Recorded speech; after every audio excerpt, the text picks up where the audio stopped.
Welcome to From a Southside Point of View. I'm here, as always, with my co-host, Josh Nelson from Sox Machine, and apparently today, Grogu. We're going to talk some Book of Boba Fett. Josh, how's it going, man? It's going. It is going. I thought I pulled Grogu down from the bookshelf and say hello because we got quite a bit of Grogu Oh, man. in these last couple of episodes, which, I mean, ever since season 1 of The Mandalorian, Grogu is like climbing the pop. Not one of the most strongest, but definitely as far as the popularity, top 10 Star Wars characters. Like if you did that top 10 most popular Star Wars characters, I don't think Grogu is quite in the top 5, but Grogu, I think, is in, just getting into that top 10, like maybe that 8 to 10 range. Ever He since had a season 1. balloon. He had a balloon in the Macy's Thanksgiving Day Yeah. parade, man. He's a big deal. Yoda better watch his back. That's all I'm saying. I mean, he's a cuter Yoda, right? Yes, that is very true. But until he chops off like a couple clone troopers' heads in like Yeah. a single motion, like he's not there for me yet. He's not there. He's not over the Yoda mark for me in general. Maybe that is a future episode for us. The top 10 most popular Star Wars characters. Because Well, boy, that would generate a lot of conversation and heated debate. would we each do our 10? Because I think our 10 would be vastly different from one another. Oh, of course. I mean, everyone's got their top 10. Like if we asked everyone that's watching this right now, pick your top 10. What do you think the top 10 most popular Star Wars characters are? I think it would be a lot different for people. You know what's an interesting one in there though? I think is Darth Maul. Where does Maul fall for you? Because I think if you're a movies only person, not in the top 10. Yeah, which is not even close, probably. Right. But if you're a kind of all the different types of media, especially if you're cartoons, Maul's got to be way up there for you. Right. I mean, I think you could have some heated debates about Rey and Princess Leia and now Ahsoka Tano being entered into the fold and where you rank those three. Yoda is definitely should be in the top 10, but you also got Grogu. You got the droids, R2-D2 and C-3PO. Of course, Han Solo. I mean, Luke, even though now we know he's a dick. Yeah. You got Luke. I mean, and then of course, Darth Vader / Anakin Skywalker. And then Obi-Wan Kenobi. First of all, it'd be really difficult for us just to come up with the top 10 and only keep it to a top 10. Yeah. I think we got to do this. So we'll do that. I did want to talk about, obviously we're going to talk about the Book of Boba Fett. But today in particular is a very important day for you and I, as they are in the MLB, the players and the owners are meeting today. Yes. Which could kind of decide the fate of us doing a Kenobi podcast, right? Like if there's no season. So here's if you're probably, if you're watching this, you're probably both a baseball fan and a Star Wars fan, because why else would you want to hear what me and Josh have to say about Star Wars? So you're probably hoping that there's going to be an MLB season. So we'll give you the one consolation that if there's not, we're definitely going to do a Kenobi series recap. I don't see what else we'd be doing in May if there was not baseball. If there is baseball, I mean, so it's going to be a little tough because Josh does, what do you do? Like 7 to 25 podcasts a week when something like that. Going? Yeah. And something like that. And I'm drunk every day, which is actually probably more work than what Josh is doing for the 7 to 10 podcasts. But really, I think it'll be difficult to do one for Kenobi. However, I think what we've seen so far, what we've heard so far, and maybe Super Bowl Sunday we'll know even more.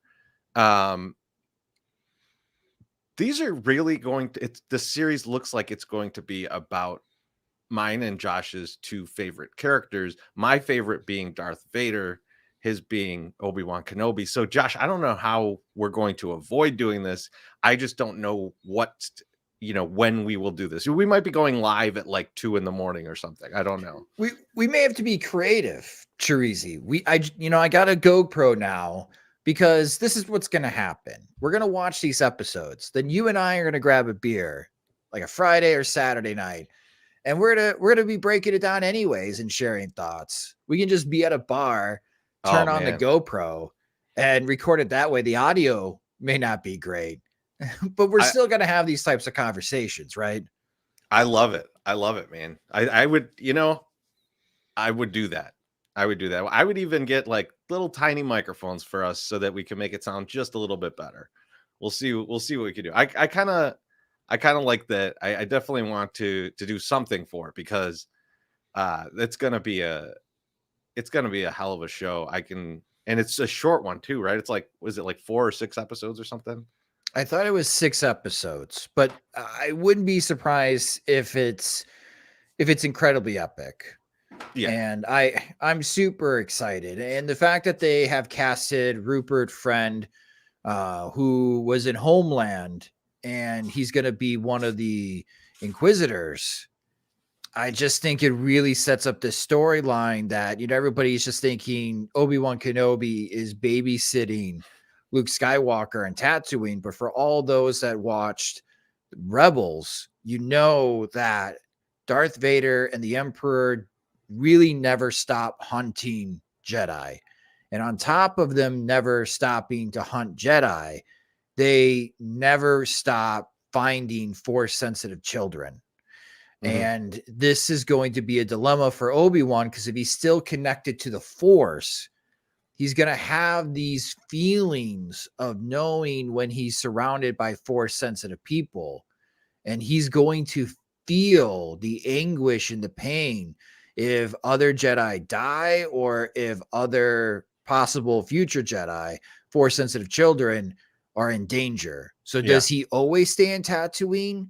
But he's also got people that are hunting him, because I am sure Anakin / Darth Vader knows that Obi-Wan Kenobi is alive, and he wants Obi-Wan to be found. Yeah, I think that's going to be kind of the premise of, like, I don't think Obi-Wan's going to be only protecting Luke. And I also agree he's going to be on the run. I'm excited for it. I think it's going to be cool. I think having the Inquisitors, having like peak Darth Vader, I'm going to guess, just because, and this will be a nice segue into today's show, I'm going to guess you're going to get younger Boba Fett too. There's, in the Doc Afra books, Boba Fett is trying to find Luke Skywalker. So you could see him, on that case for Vader. So I think that could be interesting. Let's talk though about the Book of Boba Fett and this season finale, which I thought was crazy. Grogu returns. So, episode, there's a lot before the actual episode starts, right? Like before you see the title come up. But like one of the first things that happens after we get the title scene, you get this X-Wing shows up. Mm-hmm. Grogu's in it, which is, not terribly surprising, but I was kind of happy about it.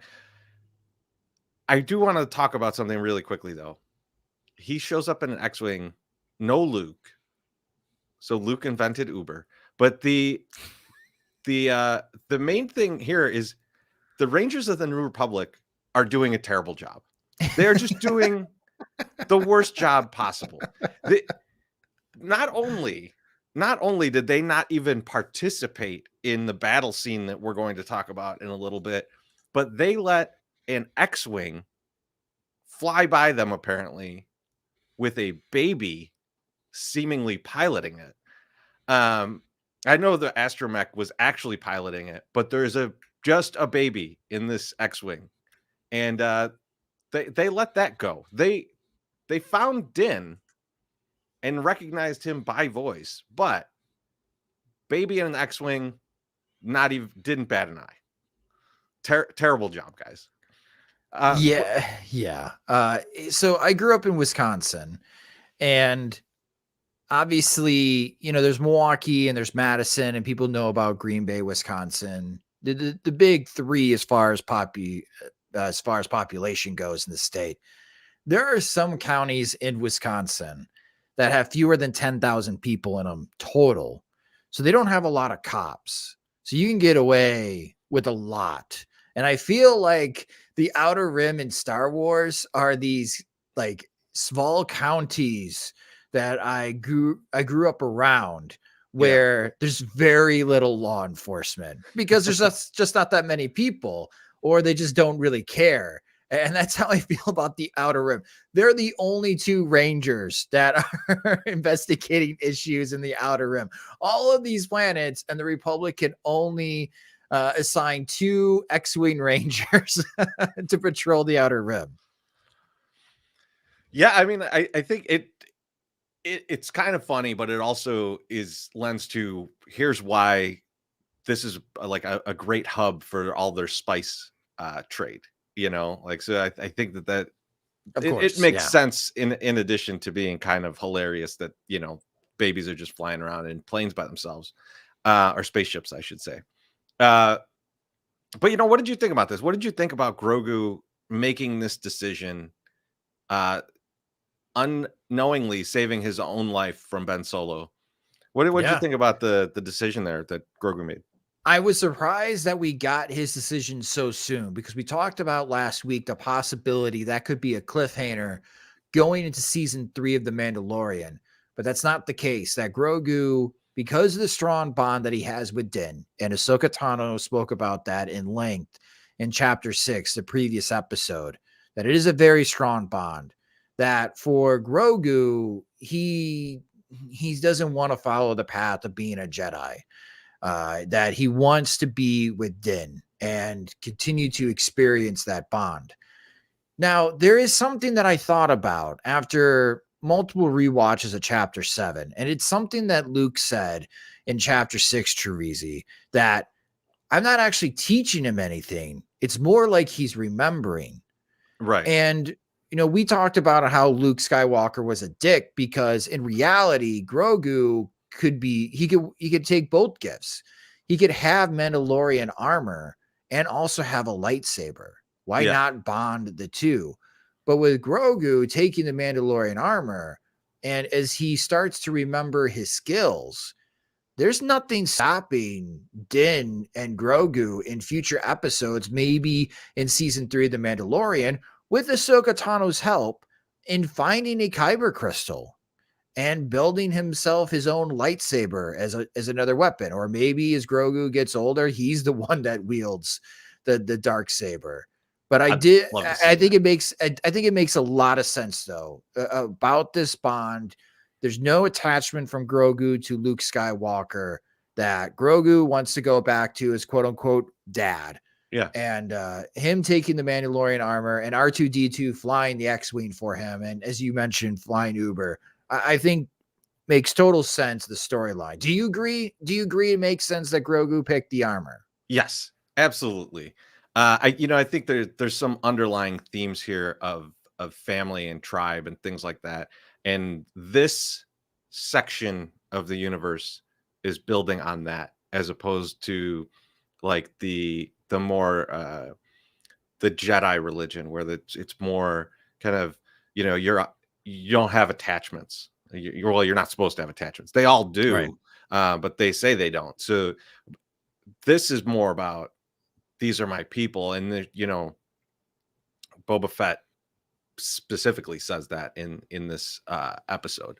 So I think that's where they're going with that. I mean, like, I think there needs to be this kind of family bond there for this to work with the low numbers that the Mandalorians have.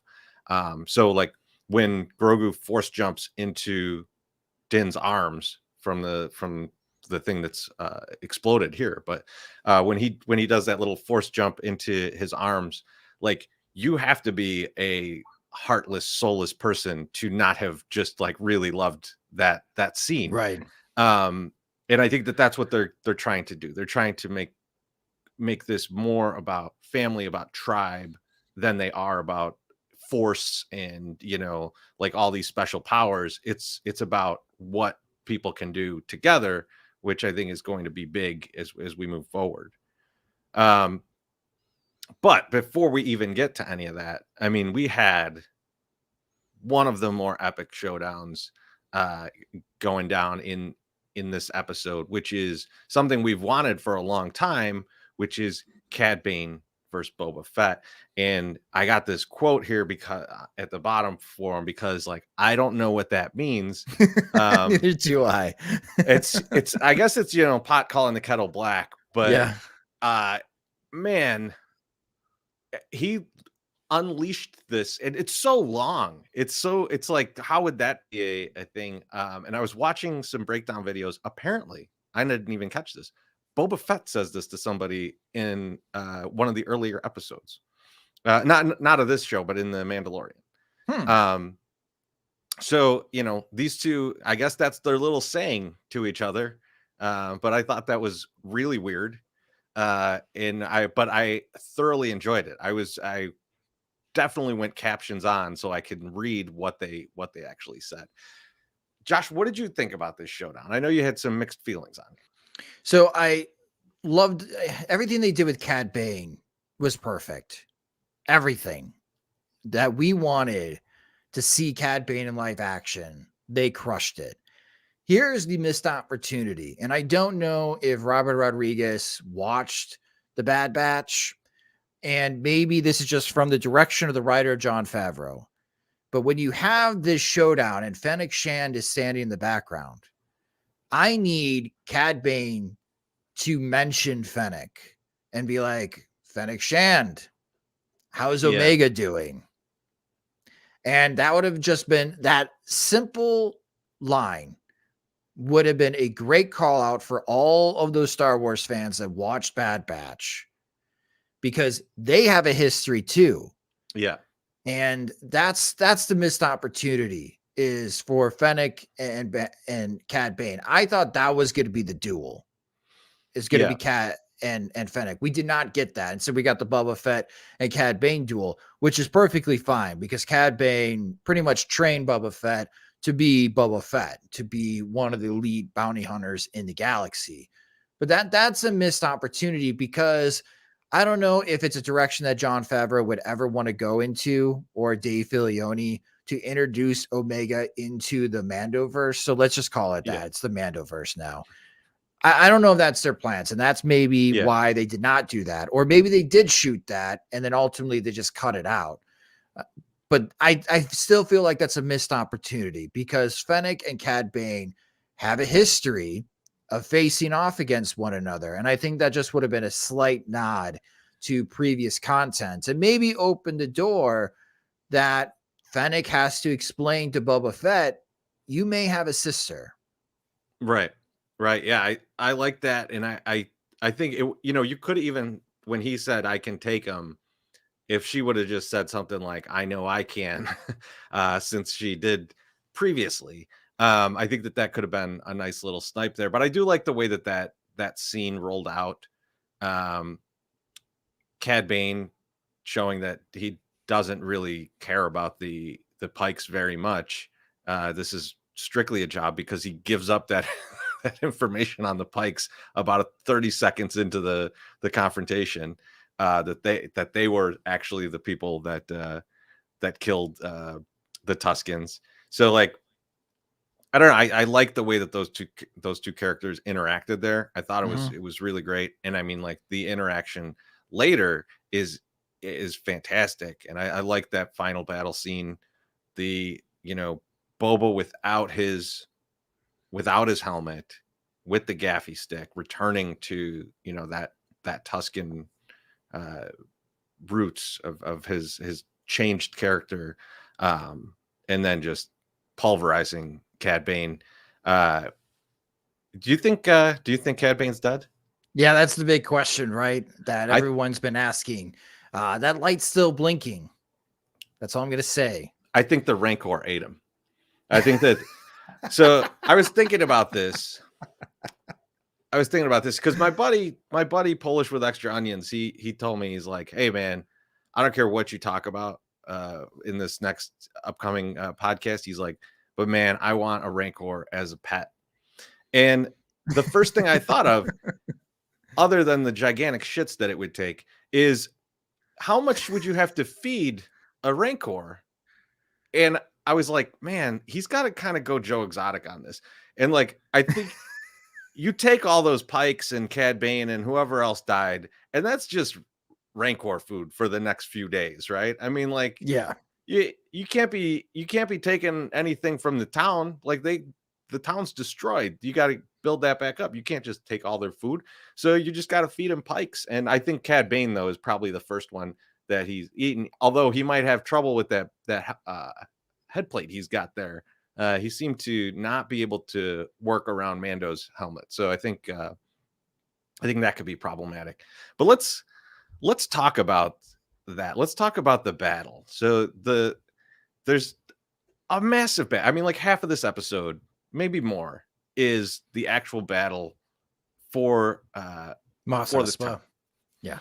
And so I mean, the Rancor comes in, Boba Fett's riding the Rancor. There's all these great fight scenes. Black Chrysanthemum, we think he's dead. He comes back. He's tossing people around. I love, let's just start at the very, very beginning, because I think we could kind of pop through this. So we've got the situation where everyone's kind of in their different spots. And that goes horribly wrong. It's basically, the Sonny getting shot at the tollway in Godfather, right? I mean, like we put all these people in place to watch all this stuff. But they knew, and they're just going to kill you. So we start with that.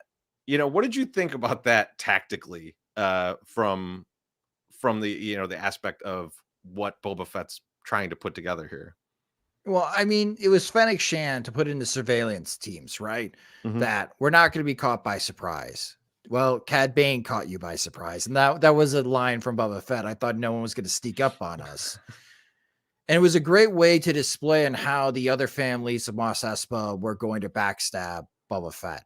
And they were always going to backstab Boba Fett. And even Din said that's the smart move, honestly. I love that line. I love that line.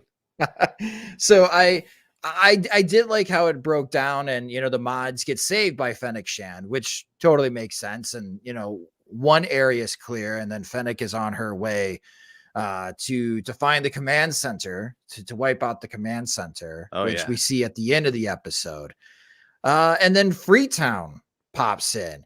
And before Freetown pops in, I think Robert Rodriguez did an excellent job to demonstrate just how badass Boba Fett and Din are, especially with that Mandalorian Beskar armor, to take such a punishment.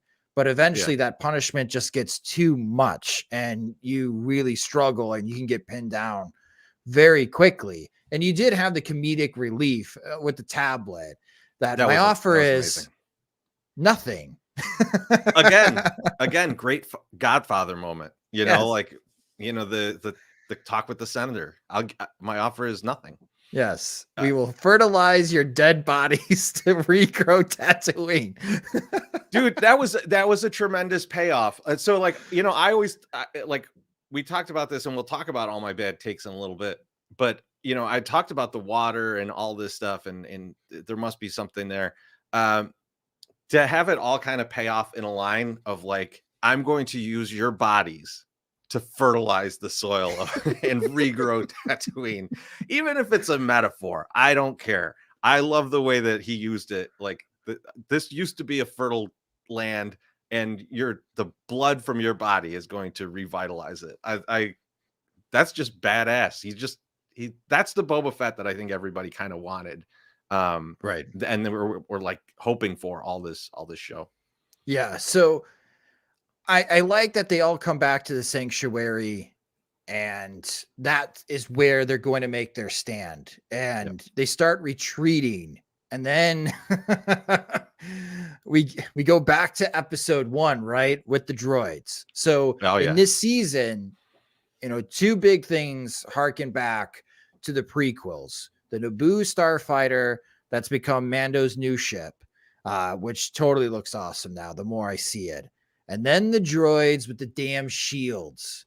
And it makes a ton of sense because for those that watch the Clone Wars, you could make the argument that even with all of these Jedi on the Republic side and the clone army, they were making little ground against the separatists.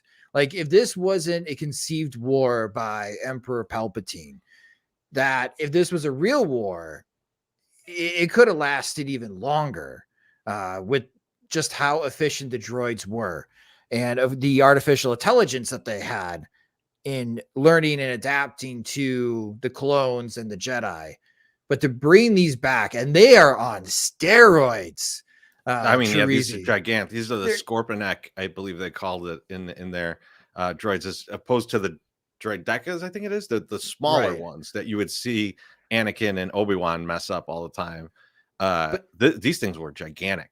Right. But this is why we've been saying you do not mess with the Pikes, because the Pikes have the money to build these things. And Yeah. I'm sure these are not the only two that they Right. have. So we may see them in future episodes of the Pike Syndicate is still involved.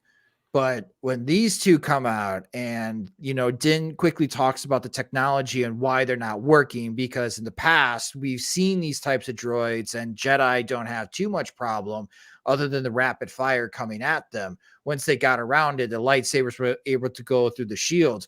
These are the new improved Right. droids, in which no, they do not. So that's going to be curious in future episodes, and maybe this even gets introduced to Ahsoka, who obviously fought these droids often. If she discovers my lightsabers are no good against these shields, I'm going to have to think of something else. Until what we were all somewhat waiting for when we saw the Rancor episode, I believe it was chapter 4, when the Hutts gave the Rancor as a gift to Boba Fett, and he wanted to learn how to ride it. I mean, that is fan service at its best, and I thought they did a terrific job of big ass Rancor against this shielded droid. So I just want to talk 1 minute about how excellent bringing in the droids was, because of the parallel that you can make between the most terrifying parts of Din's life, right? And so in as a child, when we flash back to him as a child, his parents are murdered by similar droids. These are they were the walking, I forget what they called those. But they killed his family. They're about to kill him before Death Watch shows up and saves him. And again, he's in a situation where that thing's about to drive one of its scorpion legs through him. And Grogu, his new family, shows up and saves him. Awesome idea to just say, let me just rip this one bolt out to kind of break this thing, but hit him in the Beskar so that you could say, hey, that stuff works. But yeah, I thought that was a great parallel, and I thought it was a really cool scene. The Rancor coming and destroying it, even better. Boba Fett doing the Palpatine do it, even more enjoyable to hear him do it, and then he just rips it in half. I love that part. And Yeah, so go ahead. I was just gonna say, again, as far as the CGI, they did that so well. The battle of the Rancor against the droid, like the Rancor, skin, it's got quite a bit of armor to it, so it's taking a beating from the droid, but it's just so cool, and the absolute force and Rancor claws can actually go through the shield. So maybe that's perhaps foreshadowing on how to beat it, is that you may have to use more natural weapons and Wookiee claws too. Wookiee claws. Yeah, the the spikes can get inside the shield and do some awesome damage. And I mentioned the shield because if we're going to go and we're going to introduce Thrawn, and let's say Thrawn starts building up his army, there was a time in Rebels that Thrawn's special project was shielded TIE fighters. Mm-hmm. And they are incredibly dangerous because they are then more dangerous than X-Wings when it comes to shields. And then it really makes it was going to make the Empire almost unbeatable if they had shielded TIE fighters until the Rebels destroyed that base. And that's why you don't see shielded TIE fighters in future movies. They never decide to go with that type of technology. And I wonder if they'll reintroduce that into Thrawn. But no, I just, the little bits and pieces that you pick up watching the Rancor fight against the droid. And then once the shield is weakened, it turns red. And you kind of get that video game moment of, oh, this is where I'm supposed to hit now with the lightsaber. The shield has weakened. Yeah. And then Din using the dark saber better, and then climbing up and then trying to beat it with the dark saber. Good memories as far as the prequels and the Jedi fighting these types of droids. And I'm hoping that we do see these types of droids again in the future because they do make a pretty tough opponent as far as a nice boss battle in an episode. I also with the Rancor, I liked Robert Rodriguez kind of emulating a couple giant monster movies throughout this, which was the first obviously is Godzilla when he's coming through the town and you just kind of see the spikes on his back. It was very Godzilla like. I love that. But then I think what part I really enjoyed was when Cad Bane hits him with the fire, obviously scares him. And then after that, he's just kind of wild and he's, Boba's not on his back. He's running around, rampaging. People are shooting at him. And it was very much to me like Cloverfield and a reminder that this is a baby Rancor. Like this is a very young Rancor, just like the Cloverfield monster. If you haven't seen the movie, I'm sorry for spoilers for like a 20-year-old movie, but like it's a baby, right? It's just birthed. So it's terrified of what is going on around it. It doesn't understand what's going on. And without Boba Fett there to kind of say, tear that thing apart, that's the bad guy. It is just on an absolute rampage. And the fact that Din tries to jump up on it, I'm hoping that foreshadows Din getting onto a larger beast later on in this series.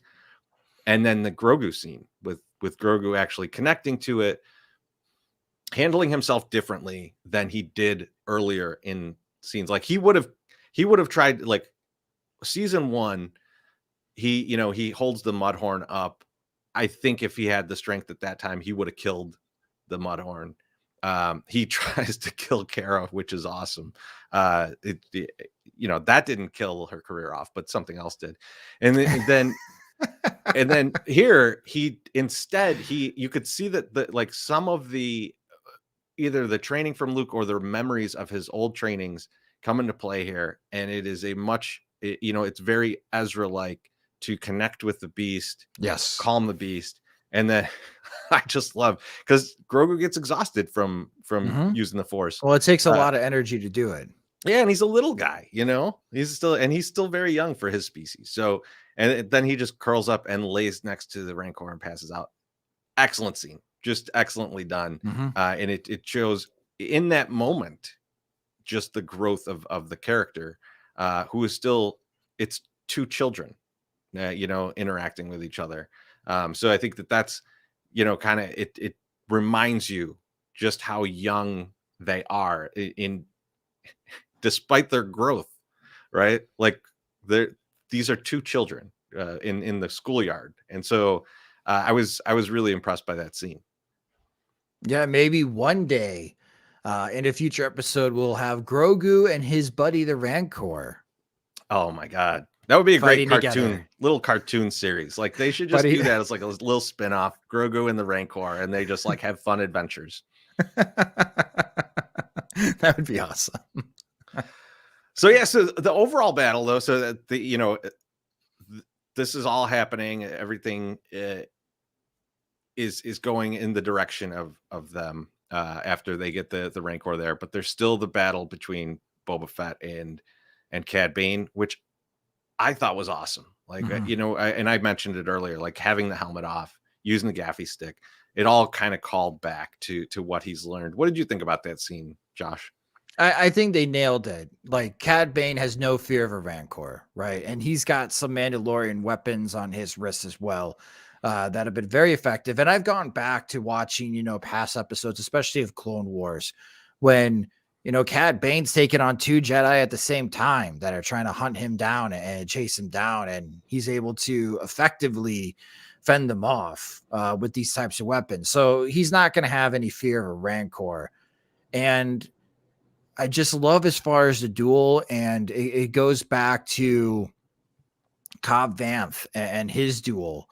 Like, maybe Cobb Vanth beats Cad Bane without the deputy being dumb, right? But probably not, because Cad Bane still beats Boba Fett, but Boba Fett survives because of the Mandalorian armor, and that's ultimately the difference. And then, of course, the gaffy stick. What I'm very curious about, and Rosario Dawson, who plays Ahsoka Tano, of course, has publicly said that she is hoping that her character crosses paths with Cad Bane, possibly in the Ahsoka series. I don't know if that's to suggest that Cad Bane is going to survive. Maybe he survives and he gets modded, very much like Fennec Shand. Yeah. But I'm almost at peace, Chorizy, if he does die. Yeah. In the hands of Boba Fett. It doesn't mean you can't have him in anything anymore, right? There's a bunch of the shows that are going to come out are going backwards, right? Like, so Andor's coming out, Kenobi. There's possibly a Lando show. So like there's a ton of opportunities to say, let's just here's a point where a bounty hunter was needed and we get Cad Bane, right? So I think that there's opportunity. I'm fine with him being dead. Speaking of being dead, and speaking of Fennec Shand, wow, does she take out the heads of the 5 families? Yeah. So this is how kind of all of this comes to a close. Can you get there in time? Well, I'm going to stop and save a bunch of people's lives. And then I'm also going to compliment someone on their manners. And then I'm going to ride off into the sunset where I go and murder people. She's an assassin. That's master assassin. Yes. Yeah. Master assassin. This is what you expect from her. The only thing that I wanted instead of in this scene, there should have been some kind of baptism going on.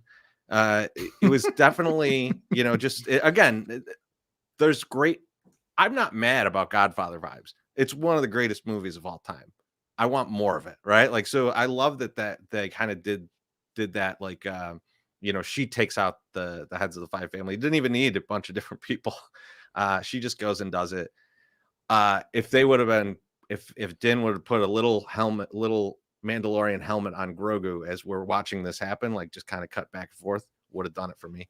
But what I really liked in that scene, and this is not like, oh, what a cinematic moment this was or anything. I love that she hung the mayor. Yeah. Like that was a tremendous kill. If she would have just shot everybody, it would have been kind of weak, but she hangs the mayor, which was awesome. You see those big feet kind of go limp. And then if you watch it with the if you watch it with the captions on, it just says bones cracking. And so I love that. And then coming up from behind and stabbing that Pike, who has kind of orchestrated all of this, just absolutely enjoyed that. Sometimes I just enjoy watching murders. Yeah. So after watching Fennec do her job there, it did make me wonder. And of course, Boba Fett and Fennec Shand walking the streets of Mos Espa. With the mayor dead, who is the new mayor? Is the Mojo Domo? Oh, absolutely. The new mayor. Absolutely. And Pelly's going to be the first lady.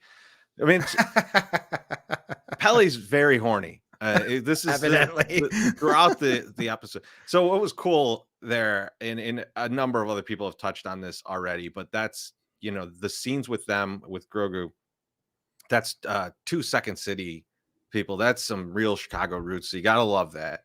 And so it was really cool to see that. But they're fantastic. Like I absolutely want more of them.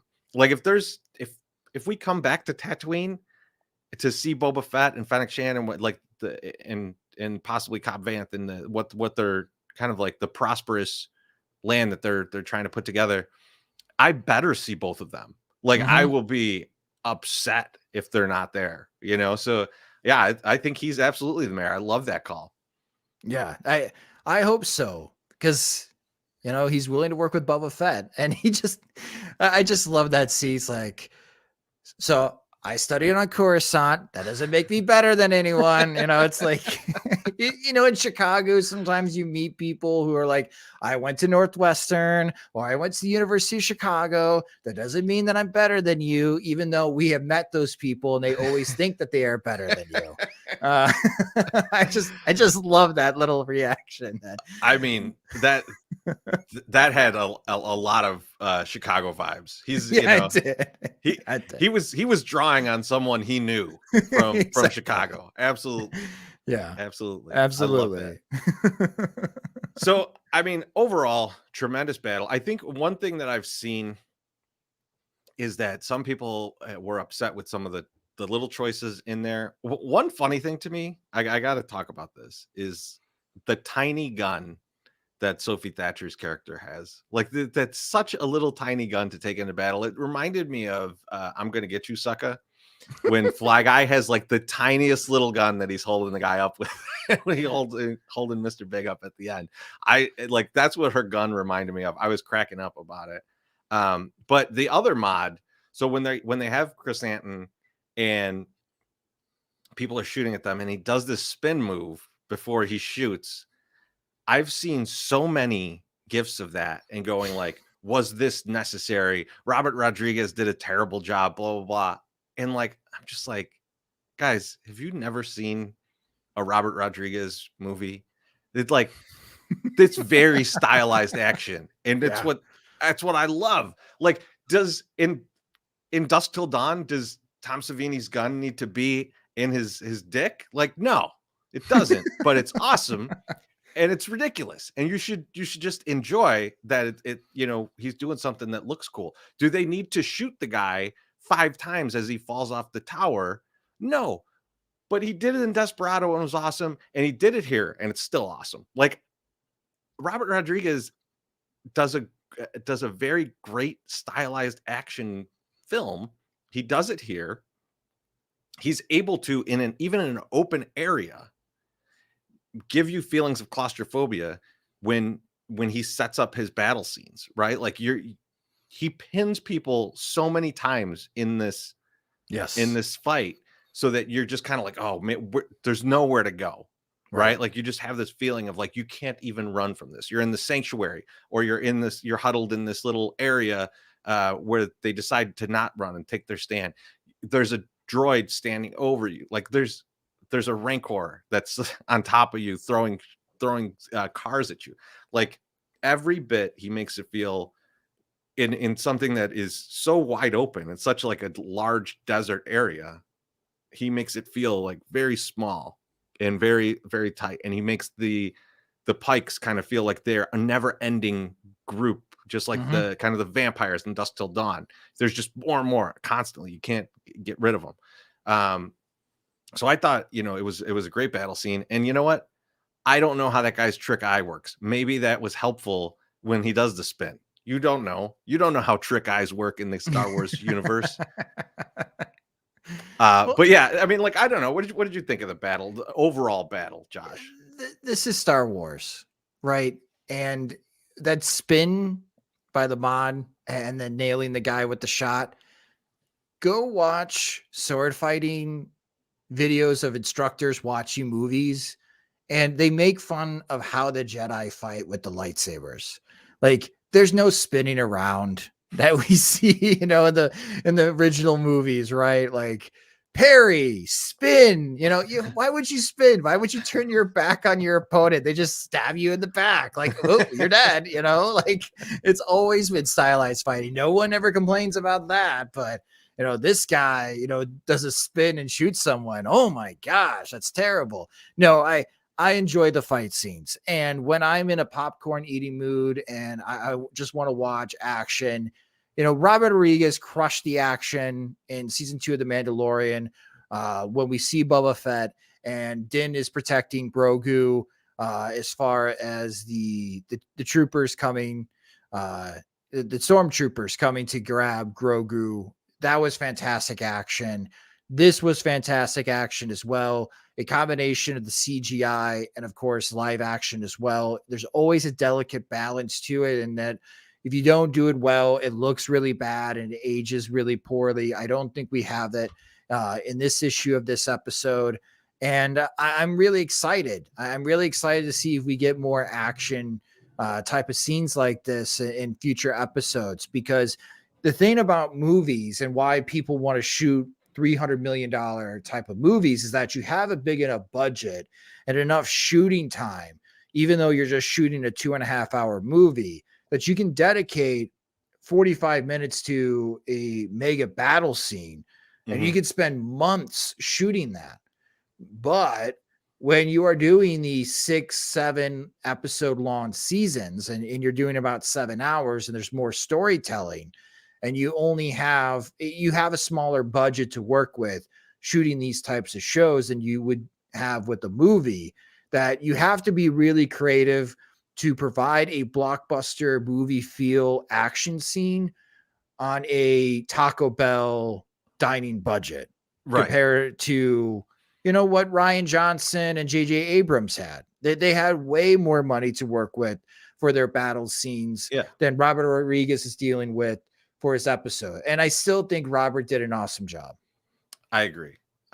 And so we get the huge battle scene. They win. Boba's walking the streets. He gets that delicious melon. Again, a nod to the Godfather with the orange. Just like, and so the season ends. Mando and Grogu go flying away in a beautiful scene. But then we get a mid-credit scene. And so I think we should probably talk a little about that. So Cobb Vanth is alive-ish. I thought he was alive. We walked out of last week's episode kind of going like, guy's absolutely alive. I guess, the medicine out there, not as good as the cold spray that the Mandalorians have. Nope. So he was gotta get that soccer spray. He was apparently in bad shape, but they got him to the back to tank. And then we got Thundercat ready to perform his wizardry on him. Josh, what do you think about this scene? Why would they use this as the kind of the mid-credit scene? Yeah, that's a good question. And this is why for this episode on Twitter, I gave the grade a B, because the missed opportunity for more dialogue and more hints between Cad Bane and Fennec Shand was a missed opportunity. The mid-credit is also a missed opportunity. Now, there could be some logistics that you're dealing with. They shot this, obviously, with the pandemic, the COVID pandemic still at its height. And it's a very tricky situation. And we don't know when they shot this scene if they had people under contract, if they even wanted to hint at the idea that we have suggested that maybe the final scene is a Thrawn type of introduction to what we're going to see in 2023 with Ahsoka. Maybe Jon Favreau and Dave Filoni are not prepared to do that. So I think the mid-credit scene, honestly, is a bit of a throwaway. Like, I love Timothy Olyphant is involved in this, and I love the Cobb Vanth character. I was not expecting the Cobb Vanth character to be a bigger player in this Mandoverse. I'm not totally against it, but this doesn't really provide hype for a possible season 2 of Boba Fett if they want to do it, or it doesn't really lead into what's possible for season 3 of The Mandalorian. It kind of leaves it open. And maybe you can make the argument, well, that's what the whole, and it's very adorable, dad and the little kid in the back, tapping the window and continuing to tap the window until he presses the booster button. And then they go, just be like, fine, I'll do it, but this is the last time.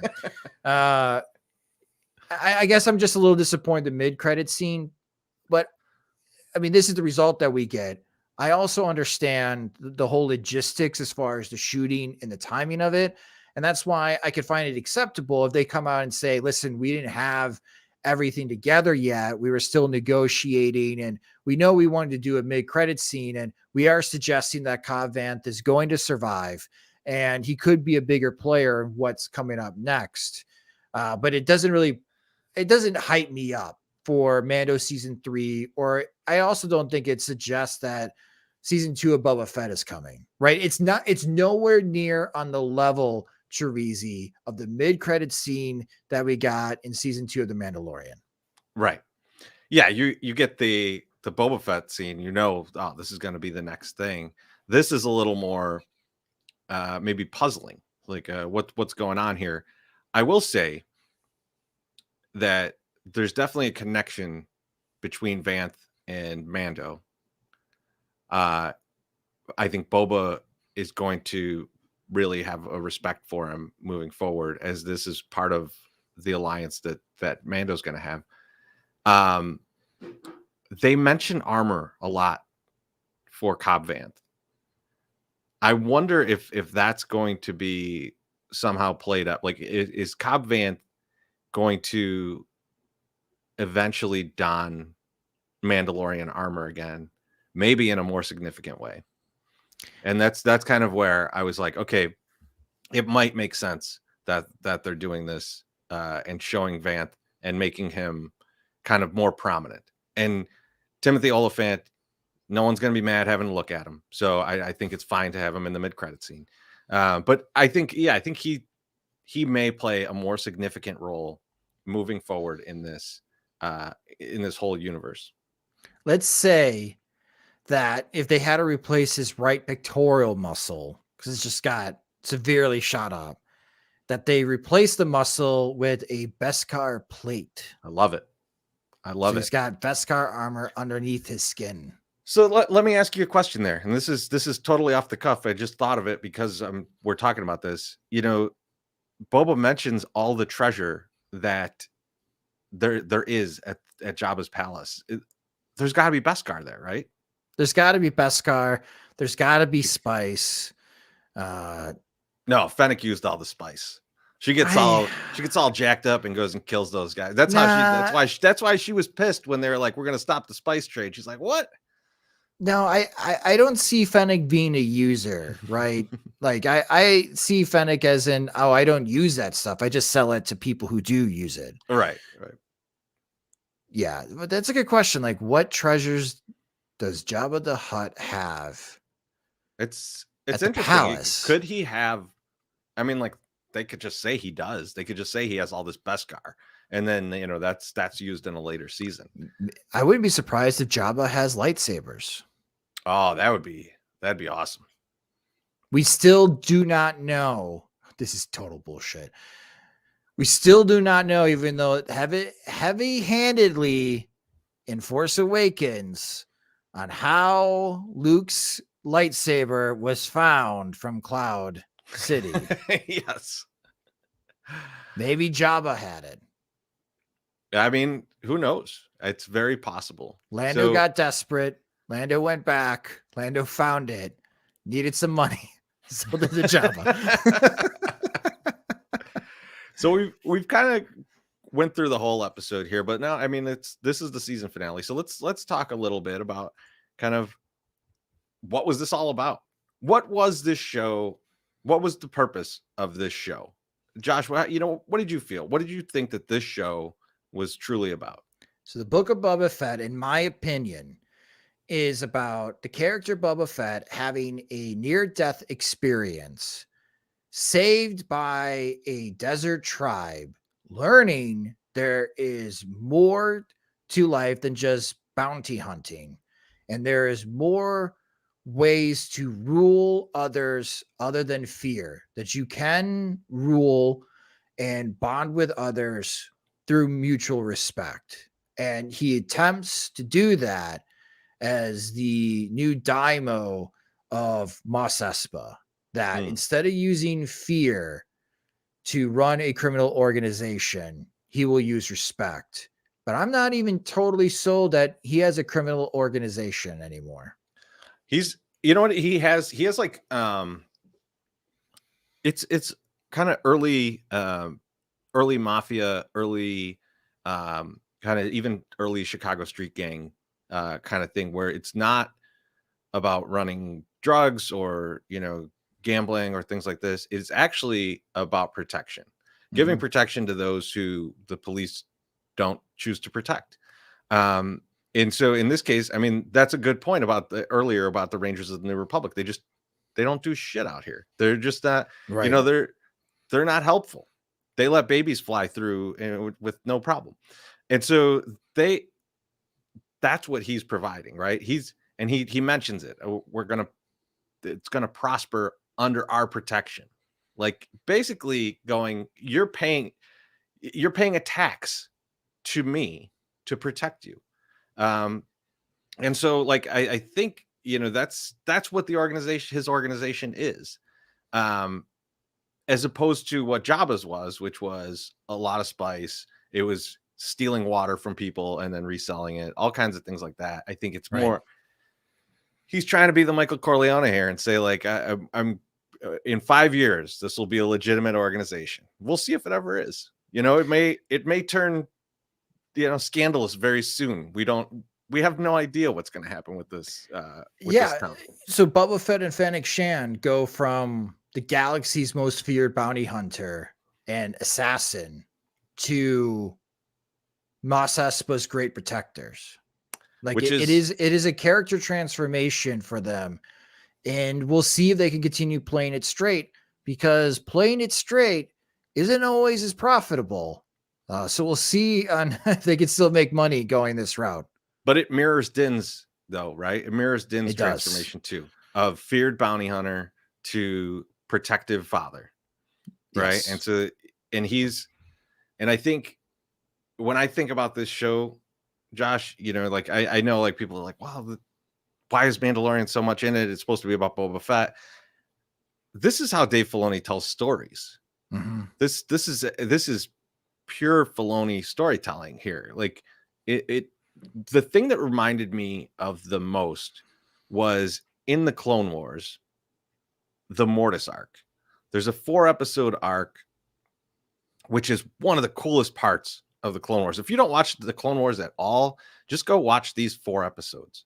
They are awesome. Like it is just, and it's so weird and it's so kind of out there. And it talks about like very kind of theoretical things about the Force. And like, it's really cool. But the point of that was not about Mortis. It was not about the father, son, and daughter. It was about Ahsoka and Anakin and their paths. It was about anointing Anakin to be truly the chosen one. And so that's what I see here. There's this cool story about Boba Fett and basically taking over this town, kicking out the drug dealers and cleaning things up in this epic fight scene with a Rancor. That's all very cool and stuff I will watch. I will watch that Rancor rip the Scorpionek droid in half 1,000 more times. If I could just get a video that is just spliced that and then Vader chopping everybody up in Rogue One, I would watch that 100 times a day. But what this is truly about, and it's the progression of Din, but more so his acceptance of being the Mandalorian, of being the Mandalore, really. And you see that moment in the sanctuary when Boba Fett questions his faith. He says, I do believe in that stuff. This is the way, with the gun in the air. I'm ready to die for another Mandalorian. That's what we do. That's how I'm going to live. And after that point, he does not struggle with the Darksaber. it doesn't work because there's Of the huge force shield, field. yeah. But once he gets through it, he chops that thing's arm off. He drives it into its brain, basically. He's at that point choosing his path. And I think that when we go back and watch this like 2-3 years from now, and we've seen him go back to Mandalore, we've seen him take in these allies in a larger fight, and these, it's Boba Fett, it's Cobb Vanth, it's the other Mandalorians that he's going to now lead. It's going to come back to that moment of he stopped caring about what Rookcast says, or sorry, the armorer says, and thinks like, no, I need to lead my people. I need to take care of my people. And, I think Grogu coming back is only going to encourage that. So I think that that's what this show was probably meant to be about, if I'm understanding what Dave Filoni does, just from watching a lot of his other shows. No, great points, Chorizy. And I think what John and Dave are setting up here, and I know we're making fun of the Republic, but obviously the First Order has to be birthed somewhere. If the Republic doesn't care about the Outer Rim, who protects those who do care about the Outer Rim? Right. And maybe that's what we're really setting up here, with Din finding his way and dealing with an old creed while meeting more modern Mandalorians. Boba Fett making his transformation from a bounty hunter to a protector. It may be Ahsoka finding her old, even though she's not a Jedi and she doesn't always agree with what the Jedi think. She always believed in protecting people. That if she does find Ezra, that's one thing. But if Ezra says that Thrawn has developed an army and he is going to, try to resurrect the Empire, and it's going to start in the Outer Rim, that's how all these stories get intertwined, is that all of these hodgepodge characters have decided and take it upon themselves to protect in part of the galaxy that those that are responsible for protecting don't care. So someone has to step up, and you got this ragtag gang that's going to do that. And I love that. That's why I think, we're getting Obi-Wan Kenobi, so we're going to go in the past in May, but they are wrapping up shooting season 3 of The Mandalorian right now. They're going to start shooting Ahsoka in April.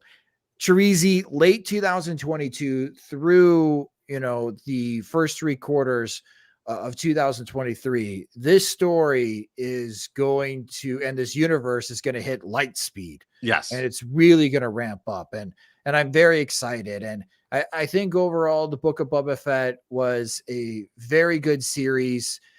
Chapters 5 and 6 were absolutely terrific. I still love chapter 2. I think that's a wonderfully told story, especially with Boba Fett and learning from the Tusken Raiders. And the fact that we got to learn so much more about the Tusken Raiders was fantastic. And then, of course, you still brought back Luke Skywalker. You still brought into Ahsoka Tano. We now know that they have met and they have spoken to each other, which still pisses me off about the new 3 movies. But I'm super excited. I'm super excited what the future holds. So look, we're not done yet. We finished talking about the Book of Boba Fett, the season finale, all those things. We're going to talk about some more stuff. I'm going to play Beefloaf's YouTube ad for our 108 podcast, just so Josh and I have a moment to double check that nothing has come out of the players' meetings with the owners, and see if we have to have to cut this short. If nothing has happened, we will continue on with some more fun stuff here. Subscribe to our YouTube channel. If you're watching us on a live stream right now and haven't subscribed, make sure you tickle the undercarriage of that subscribe button and get on board. If you've already subscribed and are watching the show, talking smack about MSS's internet and generally meat gazing at Chorizy E and I, please smash that like button in the face. If you are listening on the podcast feed and have never enjoyed the eroticism that is the YouTube version of this show, come to youtube.com/from108 and hit that subscribe button. Our previous goal was 1,000 subscribers. We're currently at 1,100 plus. That's going to allow us to make minimum wage for about 1 hour per month if we do a full podcast schedule. You just can't beat that. So get your friends, your family, your dog, everyone to subscribe and allow the 108 to fulfill the dream of becoming YouTube thousandaires. I love you. And we love you too, Beefloaf. This episode lasted longer than the negotiations between the league and the Players Association. Oh my Chorizy. goodness. That's not a good sign.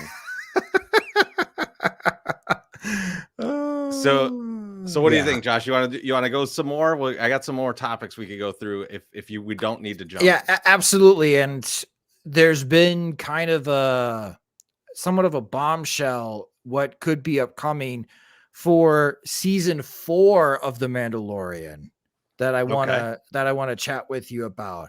Well, but, let's go with what you got. We're going to go with what's next for Mando and Grogu in just a little bit. But what I want to ask you first is, who are you most upset is dead from this? And these don't have to be the limit. I'm just giving some examples of those who have passed on here. Well, it's obviously Jennifer Beals. I mean, she's very pretty, but I thought The Sanctuary was a really cool vibe, and I liked what they were doing with the character, that she is running this, I don't know, criminal bar. Like, I just think that there's so much more you could do with that in future content. And she gone. Yeah, she blows up. So I'm a little disappointed that we didn't get more Jennifer Beals. Yeah, I agree. I mean, like, I'm going to take the Gamorrean guards because I just did not like them going out like that. They got thrown off the cliff. They basically got the ending that the dude in the Untouchables got, man. Like, you can't do these guys like that, man. Sure you can. Oh, man. You know what? Didn't you share a tweet with me that, like, I hope they're okay? And I'm like, they're very not okay. Do pigs fly? No. I mean, I was fine with all the mods that we hadn't met yet getting shot in the face. I was fine with that. They can all go away. These Gamorrean guards I fell in love with. And so now I'm just hurting. All right.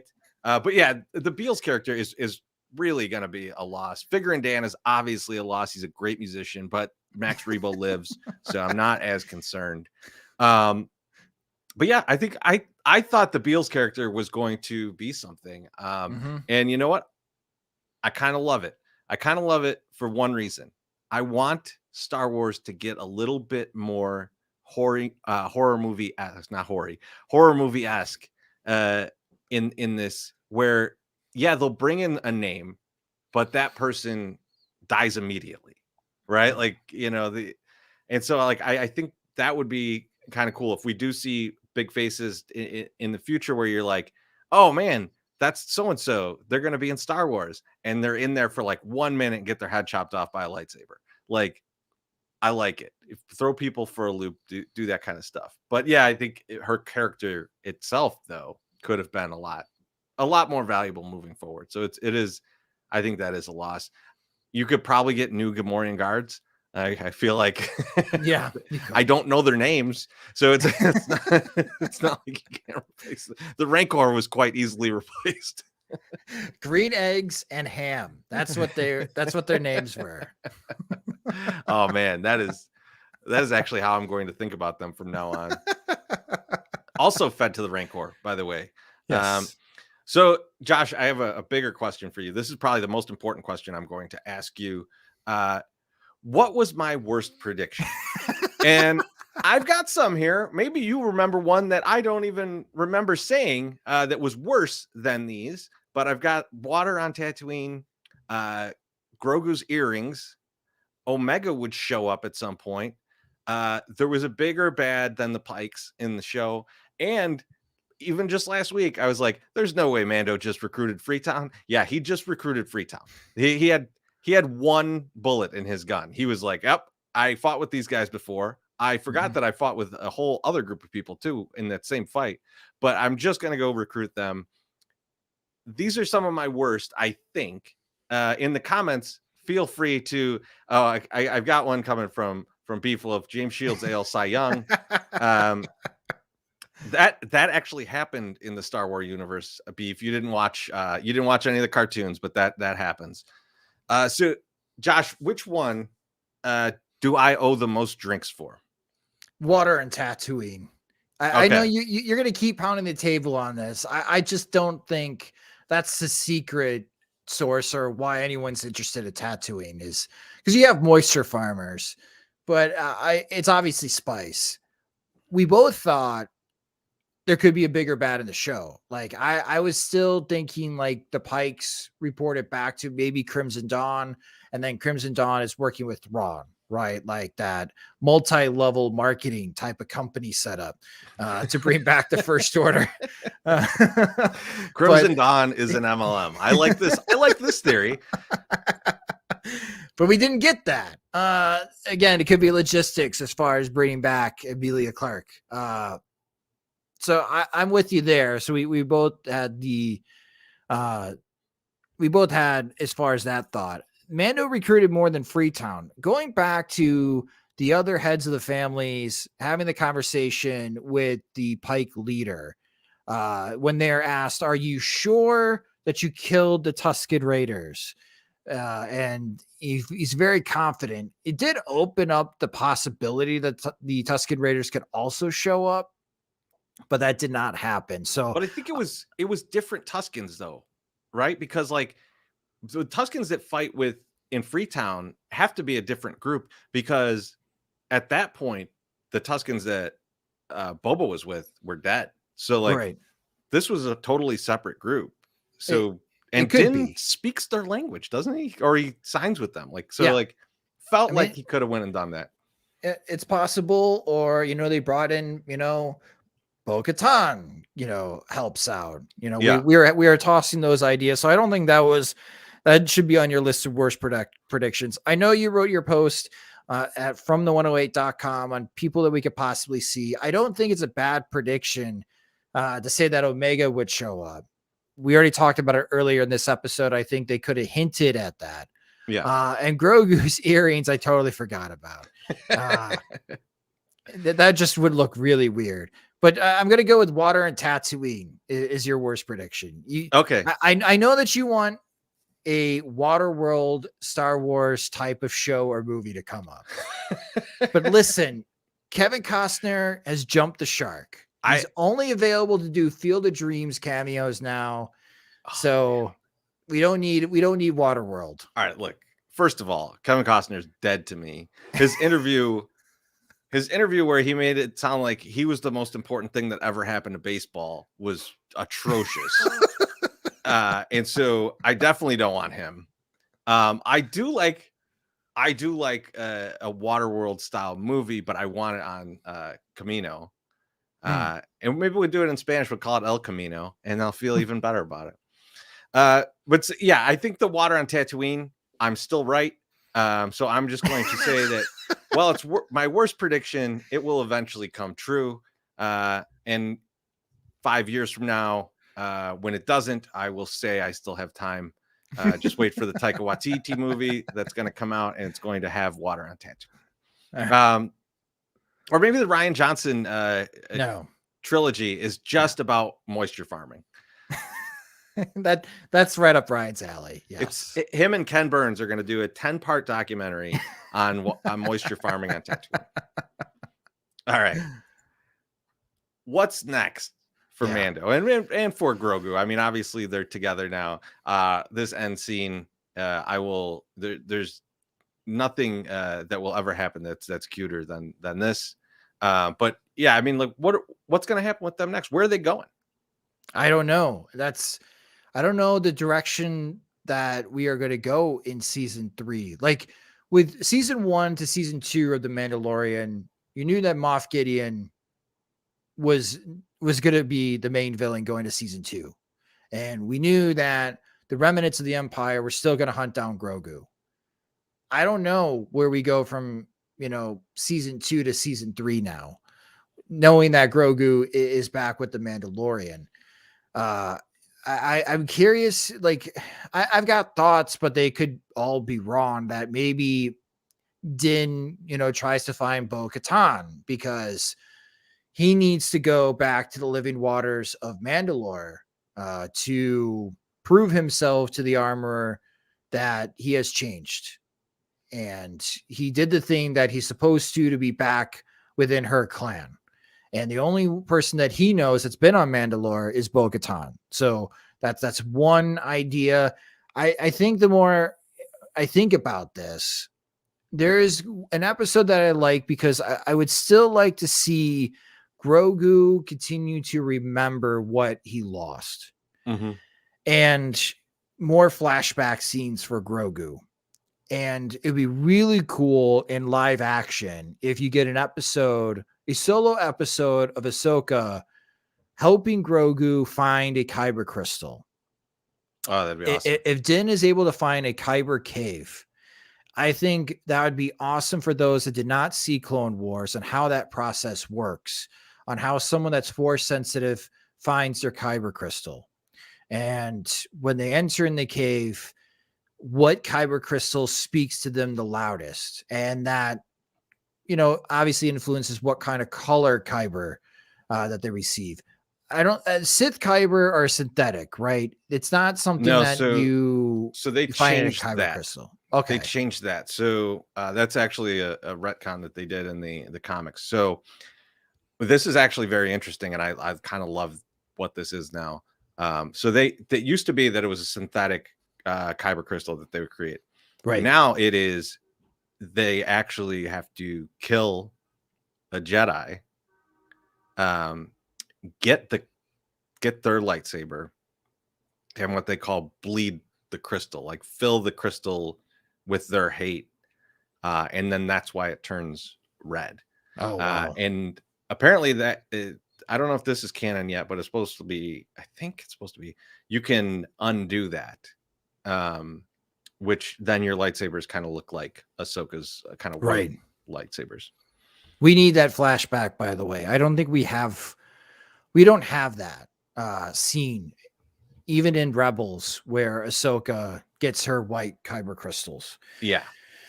So we definitely need that. So it could be that she got them from a Sith. She took Sith lightsabers and cured the crystal. Yeah, facing an Inquisitor, right? And defeated them, and which we very well could see, which would be a lot of fun. But then we could speculate what kind of color kyber crystal that Grogu would have. So those are a couple things I'd like to see in season 3 of The Mandalorian. But that's just what's in my head. It's nothing concrete. I don't know who we know who the big bad is going to be, Thrawn, but we need to get there. I'm curious on how season 3 will go. But what are your thoughts? Let me throw something out that I heard that I thought was very good. So this was one of the guys from New Rockstars brought this up, and his thought was, and they teased this in this season of Boba Fett, is that they're going to go to they're going to go to the trial of Moff Gideon and see if he actually gets convicted in the New Republic. And obviously he won't. Wow. So to even lend the idea that the Outer Rim is truly on its own to deal with people like Moff Gideon and Thrawn. Right, like the Mid Rim and the and like places like Coruscant and wherever the new capital is, just don't consider the Remnant to be a threat, and they don't care, and their flawed new legal system allows him to leave or just walk free or somehow escape. Like, then he immediately becomes the big bad of the show again. There's no resolution to what's going on with the cloning. It leaves kind of everything open. Okay. Can I share with you what I have heard as far as about season 4 of The Mandalorian? Yeah, I'd love to hear that. There is heavy rumors that with season 4 of The Mandalorian and how it starts is a flashback scene to the Battle of Jakku. And the idea is that Luke Skywalker is the one that brings down that Star Destroyer that we see at Force Awakens. Oh, wow. So like, what was that video game Battlefront 2, Star Wars Battlefront 2. The one, no. So it's an older one. I don't think it's canon. It's the one where it's like Darth Vader's apprentice or something, but he brings down a starship like with his with the Force. So seeing something like that, I mean, we got it teased with Rey kind of blowing up that ship by mistake, but yeah, Luke bringing down a Star Destroyer would be incredible. Also, that battle, even in book form, is awesome. And you learn a lot more about a character that we lost in the final I forgot what the Rise of Skywalker. So when Rise of Skywalker, Snap Wexley dies, he's very much a part of the Aftermath books, very much part of this whole kind of Jakku scene. So like there's some really cool stuff there too. So I think, yeah, bringing that part of it in, and that's where Cobb Vanth is from too. That's where Cobb Vanth's character comes from. So I think, it could be really cool. Speaking of which, and talking about Cobb Vanth, I think that he'll definitely play a role. I'm not done believing that they're going to eventually show the hut that is in that town. And that is maybe why they were so apt to go fight. Not so much just Cobb getting shot down. So I don't know. I didn't put that on my predictions because I knew I would mention that and keep it as one of my bad predictions. But I honestly, Josh, I do think next for Mando is really trying to bring back the Mandalorians. I think that is his new goal. He's planning to lead the Mandalorians, and I think he's going to do it one group at a time on different planets. So I think we're going to see him kind of trying to find more Mandalorians, trying to rally them back, and possibly if he takes the stance that he can do this, start anointing new Mandalorians. Yeah, because the actor who played Fen Rao, who is in Grey's Anatomy now, that's how I know him. He has interest in coming back. Kevin McKidd, yes, he would be great. I mean, like that character was really good in the shows that he was. I think he was in Rebels mostly, right? Or just Rebels? Just Rebels. Yeah, he's the voice of Fen Rao, and yeah, that makes a lot of sense. Uniting the Mandalorians to go back to Mandalore. So with that, we're well over the time that it took for them to show the episode this week, and we're almost at an hour and a half. As the bottom says, no MLB deal. Prepare the Kenobi takes, fellas. Yeah, I mean, I think we're going to be prepared for that. I think we're probably going to do something for Kenobi. We might still do a top 10 Star Wars characters video. There's going to be more Star Wars content from us. Yes. So just stay tuned. Josh, we should bring special guests for that top 10.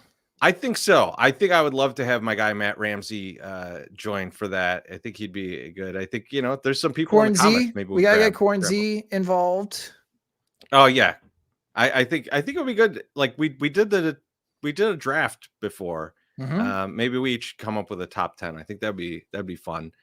But yeah, so there's definitely going to be more content. But in the meantime, as you know, you could find Josh at socksmachine.com. You can find him on Twitter at socksmachine_Josh. And you can always find me at fromthe108.com and on this YouTube channel. So subscribe to this YouTube channel. The 108 tourney is coming up. So be prepared for that. There's going to be a lot of content from that. And we'll be talking Star Wars and baseball and all kinds of stuff with you guys very soon. Thank you, everyone who's joined for this season. We appreciate it. And we will see you in who knows how long.